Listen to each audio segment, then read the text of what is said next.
With the exception of the big one, Avengers Endgame has almost no fight scenes, and that's because the core of the drama is the characters' internal struggles. Almost every Avenger begins lacking in confidence and self-esteem, then they must go on their own journeys to reclaim those things. Now, not every answer to self-esteem can be found in the movie, but it does make a great jumping off point to discuss 5 key mindsets that actually raise your self-esteem and confidence as shown through each character's journey. This is going to be different from other breakdowns that I've done in the past that are more behaviorally focused, but I hope this one is just as valuable because these mindsets are so core to feeling confident and leading a happy life, and I don't often have occasion to talk about them. Obviously, Endgame spoilers ahead. Let's start with the first mindset. Failure does not make you unworthy of happiness or love. Now, at the beginning of Endgame, Thor does not believe this, and he's a complete wreck because of it. Noob Master, hey, it's Thor again. You know, the God of Thunder?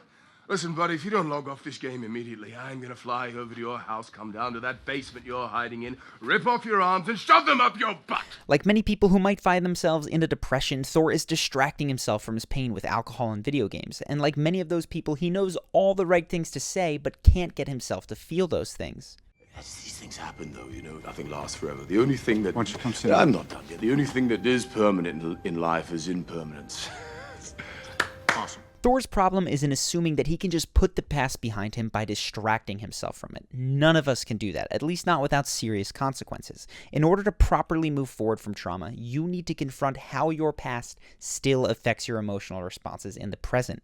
But a key to this is to allow yourself to review your past without using the word should.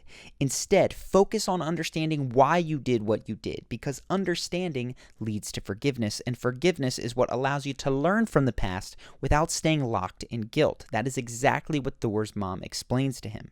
Do you know what that makes you?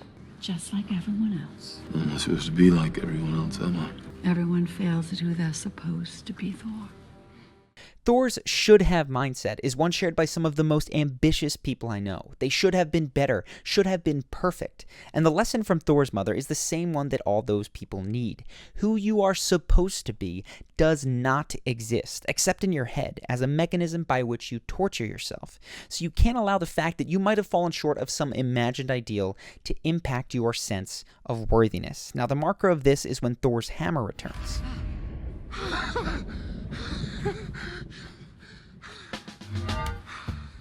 I'm still worthy.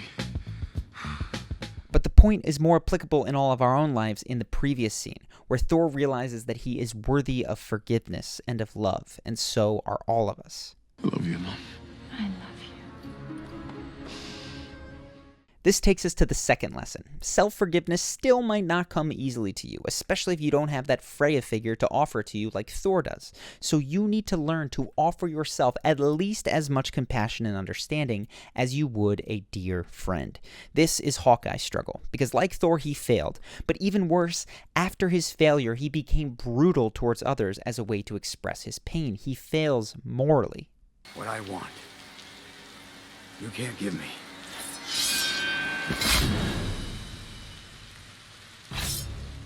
By the time he comes back to the team, he doesn't think that he even deserves a second chance. And when it comes time to someone to die to obtain the Soul Stone, he says as much. I'm trying to save your life, you idiot. Yeah, well, I don't want you to. How's that?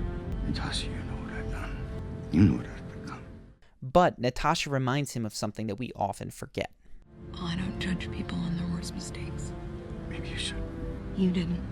Most people are 10 times harder and less forgiving of themselves than they would be to a friend. When it comes to that friend, we can see that they're never all bad, they're never beyond redemption, but we don't extend ourselves that same level of compassion and understanding, preferring to mentally abuse ourselves in a mistaken belief that it's going to make us better in the future. Instead, I recommend that you practice what I call best friend brain, meaning that every now and then, when you're in a storm of berating yourself, ask yourself what you would say to your best friend if they were in the same position as you. You'll often find the compassion comes easier when you think of it that way. Now, after you've forgiven yourself, it is critical that you don't then use that as an excuse to continue doing all the same bad behaviors, and that is the lesson of Nebula's arc. Though it is healthy to stop focusing on what you should have done in the past, that doesn't mean that you deny your responsibility for what you do now. This is the key tenet of high self-esteem.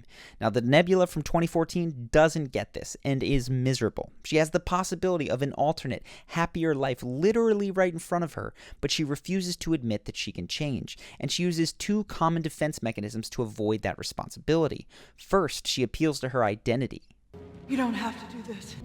I am this. This is the same excuse we often make when we don't want to take responsibility for something. We say, I'm just not that kind of person, which may be true, but you could become a different person if you put in the effort, though that would be difficult, and we pretend instead that our identity is fixed as it is. Then Nebula blames something outside of herself. You can change. He won't let me. Again, this is an incredibly common mindset that holds people back. And of course, Thanos represents a serious obstacle for Nebula to be different, but not one that completely takes away her freedom. The same is true in your life. I'm sure that there are strong structural reasons why you can't be the version of yourself you might like to, but those do not shut out the possibility, and pretending they do only keeps your self-esteem low. In fact, the harder things are in your life, the more your self-esteem will rise when you affirm your responsibility to act in spite of everything holding you back. Now, the older Nebula kills the stuck version of herself, but you don't have to be so violent, even metaphorically. You can instead engage in a bit of self-dialogue. Listen to the voices in your head that hold you back. Thank them for doing their best to protect you from change, and let them know that you can handle it from here. This kind of self-compassion often leads to more confidence and more self-esteem in the long run, rather than simply trying to kill off parts of your psyche. Now, this brings us to Captain America. And his lesson is that you need to learn a healthy, enlightened selfishness, because self-sacrifice for its own sake isn't noble. Cap's decades-long arc begins with a sacrifice. He flies a plane full of bombs into the Arctic, saving New York. But a deleted Endgame scene asks the question we all did at the time. Why did you have to crash the plane anyway? There's bombs on board. Bombs on board. And you couldn't have jumped out of the plane before you crashed it? Now, one reason is that it was convenient to the plot and the writers didn't think about it, but there is a reason consistent with Cap's character that works as well. He believes that self-sacrifice is necessary to do good. He thinks he must suffer in order to be a good person. Come on, there are men laying down their lives. I got no right to do any less than them. That's what you don't understand.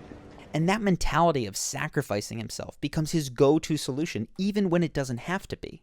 You're not the guy to make the sacrifice play. To lay down on a wire and let the other guy crawl over you? I think I would just cut the wire. Cap's journey is to realize that he can pursue his own happiness while still being a good person. Now, we see this beginning with the decision he makes in Civil War, but it stands out the most in his final decision to pursue a life with Peggy in the past. The same is true for you. You can be a good person and practice enlightened selfishness. It's a balancing act, and I can't give you a rubric for every situation, but to give one concrete example, pursuing your own interests, for instance, pursuing a career path that your friends or family might not approve of, is generally a positive way to be selfish. Now, the same goes for who you choose to date or to spend time with. These are not areas where you want to sacrifice in order to please others. And when you do stand up for your own desires, your self-esteem inevitably rises. And this brings us finally to Tony. His lesson is a phrase you may have heard me say before in relationship to confidence, but it's maybe the most important mindset there is, so it bears repeating. Tony's lesson is to have faith that everything will be okay. Now, Tony doesn't start off with this mentality. He rejoins the Avengers full of spite and resentment. He feels betrayed, let down, and regretful. I said we'd lose. You said, we'll do that together too. And guess what, Cap? We lost. And you weren't there. But life goes on, and the next 5 years wind up being some of the best he's ever had. Love you tons. I love you 3,000. By the time Tony visits the past, he's learned that fear, nervousness, and despair are usually the result of being too zoomed in. What's going to happen today, this week, or even this year?